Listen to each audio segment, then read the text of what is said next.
ಹೆಸರು ಸಮೃದ್ಧಿ ಸಂತೋಷ್ ಕುಂದಾರ್ಗಿ. ನಮ್ಮ ಶಾಲೆ ಹೆಸರು KHPS ಚಂದನ ಸರ್. ನಾವು 5ನೇ ತರಗತಿಯಲ್ಲಿ ಓದುತ್ತಿದ್ದೇವೆ. ವರ್ಷಕ್ಕೆ 100 ಪ್ರಯೋಗ ದ್ರವ್ಯವು ಸ್ಥಳವನ್ನು ಆಕ್ರಮಿಸುತ್ತದೆ.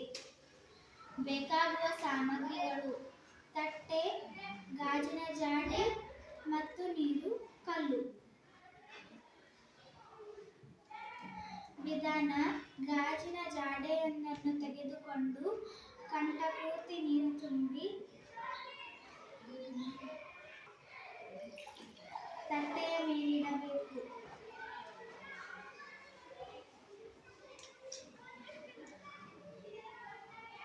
ಕಲ್ಲನ್ನು ನಿಧಾನವಾಗಿ ಇಳಿಬಿಡಬೇಕು.